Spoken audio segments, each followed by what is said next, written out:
Hey, it's Imani Hakim, and I love rocking with Too Loud Magazine. So I know you were able to uh, do the show Everybody Hates Chris and some other little productions that you've done. Like, what even made you want to get into acting? I've always just been very passionate about the arts. I started writing my own scripts and plays Oh when I was wow. around 7 years old, Okay. and I would put it on for my family, and star as the main character, and have my my cousins be supporting. So that's where I really started when I was about 7, and I started doing plays at our neighborhood theater, and it's been something that I've always wanted to do. And so my dad saw that in me, and he took it upon himself. We're going to take that leap of faith Right. to, get my daughter in the industry, and he did, and here I am Oh, cool. today. That's good to have that support, especially from a father figure for a female.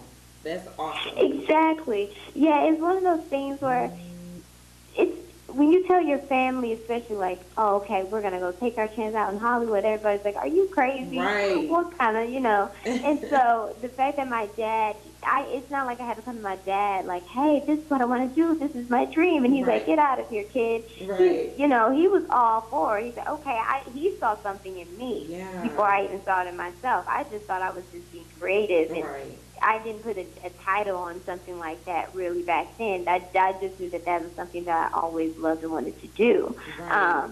But yeah, he took it upon himself to, take that leap. So Wow. that's awesome that I had that. Yeah, a passion you get to share. So, well, Yeah. lead us into Burning Sands. Tell us kind of how you got into that role.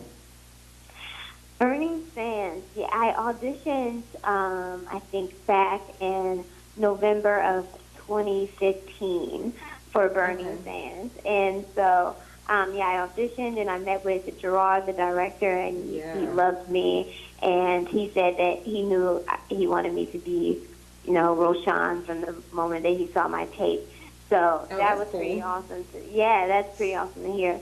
And, for those, the people who don't know what Burning Sands is about, it's a coming-of-age story that tackles the subject of hazing. Mm-hmm. Zurich, the main character, played by Trevor Jackson, Right. he's dealing with being torn between the world of speaking against the abuse that he's experiencing, or just honoring the brotherhood of his fellow pledges. So we get to see this gritty. We get to go down this journey with Zurich.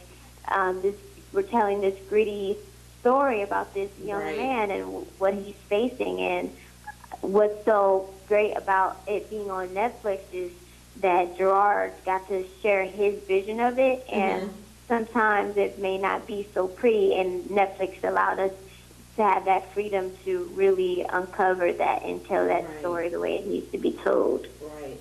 Oh, that's cool. So, okay, Yeah. so you mentioned Trevor. So, Yeah. how was the chemistry with you and Trevor? Like, were you guys familiar with each other prior, or did you feel like old friends? How was that Yeah. chemistry?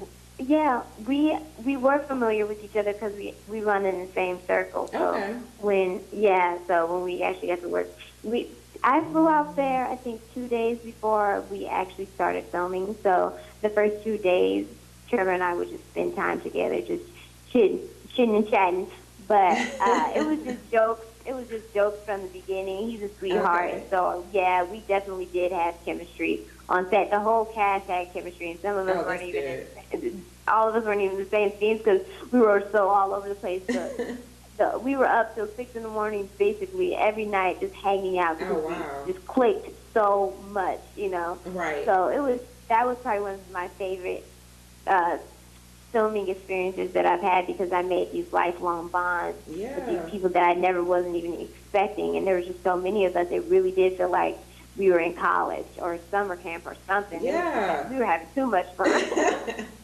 That's good, because at least you had more of a home environment. So you left with a lot of relationships Yes. after the movie. Yeah, and my last night, because we all kind of dispersed at different times of my life. It was like a survival or something, like, oh, I gotta go home. But the last night we all just kicked it, and we did this prayer circle at the end, and it was just so lovely. Oh, if y'all were praying and y'all were really bonding. Oh, yeah. Yeah, we were really bonding. No, yeah, we were doing the prayer circle together and just going around the circle and saying that what we're grateful for, and it was just such a moment. It was such a moment that we had. Now we're just, the way I'm feeling right now, me just talking about it, I'm just so happy that I got to work with these people and I had that moment. I remember that for the rest of my life, for the rest of my career, that I got to be a part of that. That's cool. Well, going a little bit back to the movie, were you able to like research fraternities and hazing? And if you were able to research them, what was something you found out about hazing that you were like, whoa, that kind of shocked you? Yeah, I didn't do too much research on it because my character isn't dealing with that. So I wanted to kind of keep the mystery of that, the unknowingness of it, because I'm dealing with him and I'm trying to figure out what exactly is going on, but I'm unaware of it. But also, I did have some information because my best friend is in a sorority, so I have learned stuff prior to even the film, before me signing on to the project, and just me hearing stories from her. And I did ask her questions after the fact, but just even reading the script, that was information for me because I learned so much after reading the script because I didn't even know. It was a whole culture going on. I wasn't really familiar with the branding thing. I didn't know that they branded themselves. That was new to me. I was like, what? Right. Y'all are branding each other like cattle. Gotcha. That's kind of crazy. That's insane. Right. But, whatever floats your boat, Right. But it's crazy. And we really do. This is a topic that people just don't talk about. Right. Like, I didn't know about all this stuff, so I think it's cool that someone's brave enough to kind of shed a light because on this topic, and hopefully that we can, share some knowledge with other universities that kind of crack down on that hazing aspect of pledging, because that's not cool. People are losing their lives, and I don't think it's that worth it. Well, since you mentioned that, do you think if you were put in that situation, you would tell, like you would report that? Maybe this is going on? I probably will. I don't know. I don't know. Well, I would say that I probably will because I've never been in that situation before. So this is just me speaking from my side right now, unknowingly. I feel like I would speak up about it because I know my personality, and I feel like I would be very vocal about something like that because I'm like, when things aren't right, I'm like, hold up, wait a minute. Yeah. What are we doing here, and I don't want to feel like I'm a part of something like that, abuse or, it doesn't really align with who I am. Okay. Well, that makes sense. Especially if it's severe and people are getting hurt, that's going to weigh in heavy on you. So I would want, I would think somebody would at least say something. But I also, absolutely not. Yeah, I would hope somebody, if it's something that deep, I would hope somebody would speak up about it. But I also understand why people, join sororities and fraternities. You do have a community there. Right. And it's like a sisterhood and brotherhood. So I totally get that. So nothing against that for sure. Right.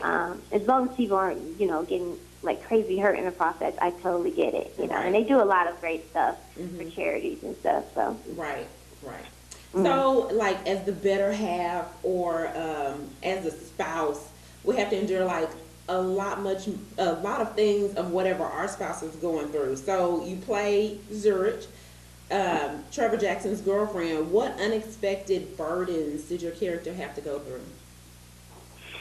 I think just dealing with, because they're sworn in and they're not allowed to speak about the stuff that's going on. So the secrecy of all of that, and having to deal with that, and something's going on, but your boyfriend's not being quite honest with you, and you just want to work it out. You want to figure it out. You want to be there for him. Did you go crazy and start going through phones and stuff? Roshan? Right. No, she's too classy for that. Okay. She's a class. She's like, okay, she's still a strong black sister. She's gonna handle it in the most classy way she can. Because it's your loss, not mine. Right. So, exactly. There you go. Yes. Okay, cool. Well, there's a lot of roles that are like that I've noticed it's easy for you to transition to. How was it transitioning to this role and playing this character? It was. I feel like with the wardrobe and the hair, because they killed it so much. I did my character work and all that stuff. But when I got into those clothes and that hair, it came it came so easily to me. Right. But this role is different for me because she's like a fashionista and she's a very strong character. Mm-hmm.